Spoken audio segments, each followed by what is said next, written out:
Hello à tous, ça va? On se retrouve aujourd'hui après très longtemps sans avoir fait de vidéo. Ça fait peut-être depuis mars et là on est en juillet quand je filme. Et je vous retrouve avec ce petit truc là qui est là, qui est Lady. Donc voilà, voici ma petite Lady. Et elle est nouvelle dans la maison depuis quelques semaines.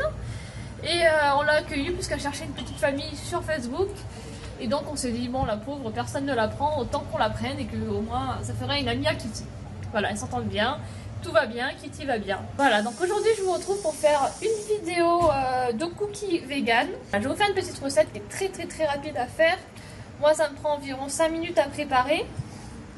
Et la cuisson c'est une dizaine de minutes. Donc c'est vraiment super rapide. Et ils sont vraiment trop bons. En tout cas moi je les trouve trop bons. Donc voilà, je vous retrouve peut-être à la fin de la vidéo pour vous dire au revoir. Voilà, bonne recette, bisous.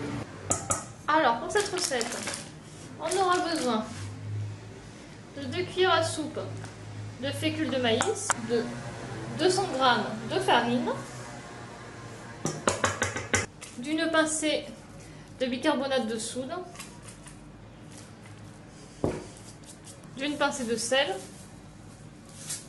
d'une pincée de cannelle environ, de 2 petites cuillères de cacao en poudre. Là c'est une cuillère à glace, hein. Donc soit une cuillère à café normale ou soit 2 petites cuillères à glace. De 60 g de sucre de canne. Ensuite on va s'occuper de remuer ça. Donc on remue. Hop. On rajoute maintenant un bon paquet de pépites de chocolat, bien sûr sans lait, hein. Ou sinon vous coupez du chocolat pâtissier sans lait encore une fois et vous mettez des petits morceaux. On remue. Je suis pas sûre que j'ai assez de pépites, donc je vais quand même rajouter des morceaux. Donc je prends du chocolat pâtissier, celui-là est de Nestlé et il est sans lait. Donc on va casser. Ça sera encore plus chocolaté, ça va être agréable. Vous n'êtes pas obligé, hein, si les pépites vous suffisent, c'est parfait. Bon voilà, assez de morceaux de chocolat, ça c'est bon, là c'est suant. Ok, on s'attaque à la partie liquide maintenant. Si vous utilisez de l'huile de coco et que vous avez envie qu'il y ait un goût d'huile de coco, enfin que les cookies aient un goût de noix de coco, vous pouvez rajouter, et que c'est de l'huile de coco désodorisée comme la mienne, c'est-à-dire comme ça là, de l'huile de coco qui n'a pas de goût et pas d'odeur. Vous pouvez rajouter des cocos de noix de coco comme ça, enfin des morceaux de noix de coco coupés, enfin râpés plutôt, et j'en rajoute une petite cuillère à soupe. Voilà, et là on remue encore. Comme ça permet d'avoir un petit goût sympa. Et d'ailleurs, vous pouvez, si vous voulez vraiment un goût de noix de coco, vous n'êtes pas obligé de mettre de l'huile de coco, du coup vous mettez ça, de la noix de coco râpée, avec de l'huile de tournesol ou de la margarine, ou peu importe. Bon. Hop. Ça c'est fait.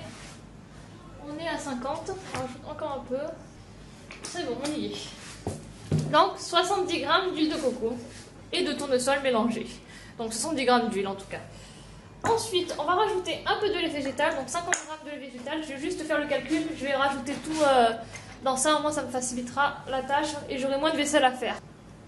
Donc 50 g de lait végétal. Alors je sais que c'est bizarre d'utiliser les grammes, mais moi c'est parce que j'utilise une balance.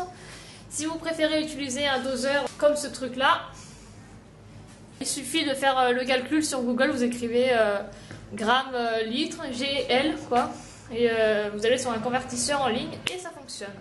Voilà, environ 50 g, alors on y va.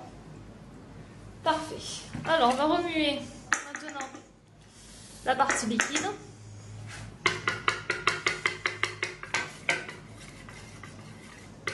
Voilà. On ajoute le tout à la préparation. Et il ne reste plus qu'à remuer, d'abord avec la cuillère et ensuite avec les mains pour terminer, parce qu'il faudra bien faire des boules en forme de cookies pour mettre à cuire. Allez, maintenant on pétrit à la main, et le but c'est bien sûr que ça accroche, hein, voilà. Si vous trouvez que c'est un peu trop sablé, des fois c'est que vous n'avez pas mis assez d'huile ou quoi, donc vous pouvez en rajouter. Je pense que là ça va le faire, et puis je verrai après. Je continue un peu à remuer quand même. Voilà. Alors moi j'utilise du papier sulfurisé parce que ça accroche sur mes moules. Par contre j'ai une petite astuce écolo. Moi j'utilise mes papiers sulfurisés environ 10 fois environ pour mettre au four selon les aliments que j'utilise, parce qu'il y en a qui le salissent vraiment. Regardez, je vous montre mon ancien papier sulfu qui ressemble à ça. Voilà. Voilà, on étale nos cookies. Alors moi je les préfère bien plats les cookies, donc j'aplatis. Si vous les voulez un petit peu plus gonflés que ça, vous avez juste à moins aplatir tout simplement. Voilà, donc comme j'ai un petit four, je vais devoir faire plusieurs fournées, peut-être 2 ou 3, je pense 3. Non 2, excusez-moi. Cette recette c'est pour environ, on va dire 12 cookies, ça dépend de la taille bien sûr. Entre 10 et 14 cookies environ. Donc je vais mettre ça au four pendant 13 minutes à 210 degrés. Donc moi c'est parce que j'ai un four un peu d'étudiant, vous savez les petits fours qui font four et micro-ondes. Si vous avez un four traditionnel, je vous conseille 9 minutes à 190 degrés. J'ai jamais essayé, c'est quelqu'un qui m'avait conseillé ce temps-là. Donc voilà. Alors on les met au four et on verra ensuite à la sortie comment ils seront. Et puis je m'occuperai de ça en dehors de la caméra je pense. Et voilà, on enfourne donc 210 degrés pour mon four à moi. Et pendant 13 minutes. Super, il y a la musique dehors, vous m'entendez plus, c'est sûr, c'est pas grave. Voilà, c'est parti. À l'aide d'un petit gant, j'attrape mes cookies. On les pose là. Et les voilà. Donc s'ils sont un petit peu marrons, c'est normal, vous vous rappelez bien, j'ai mis du cacao. Des fois, j'en mets pas autant que ça, des fois j'en mets même pas du tout, mais là aujourd'hui j'avais envie d'essayer avec du cacao, enfin de mettre autant. Donc je vais voir ce que ça donne. Ce que je vous conseille de faire pour avoir des cookies vraiment bons et bien réussis, déjà bon, on va voir s'ils sont bien cuits, attendez je vais toucher. Bon, ça a l'air d'être très bien, parfait.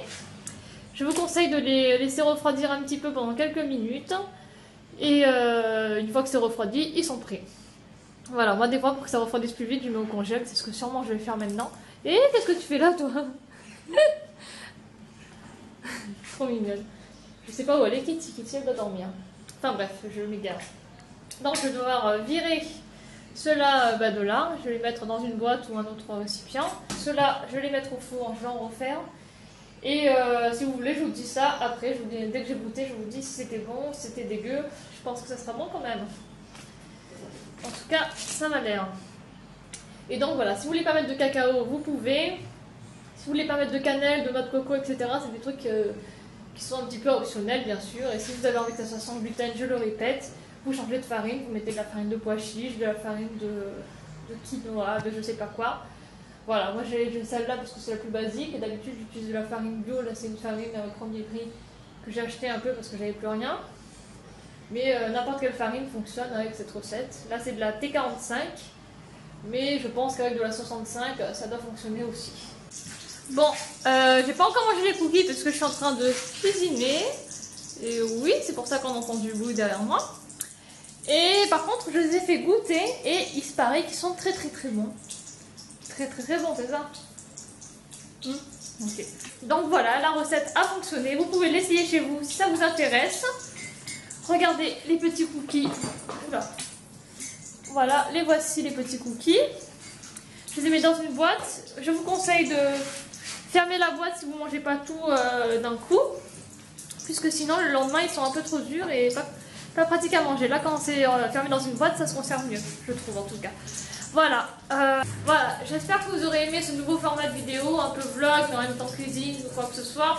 Au moins, je me sens un peu plus naturelle devant la caméra, je sais pas pourquoi. Enfin, je trouve que c'est mieux. Dites-moi ce que vous en pensez. Et voilà, vous pouvez vous abonner si c'est toujours pas fait. Et vous pouvez me retrouver sur mon compte Instagram où je poste tout ce que je mange, presque, en tout cas presque. Et ce qui est surtout joli à prendre en photo. Donc c'est Maëla Loca, comme mon pseudo de YouTube. Tout est de toute façon toujours dans la barre d'infos. Voilà, je vous dis à très vite pour une prochaine vidéo. Bisous!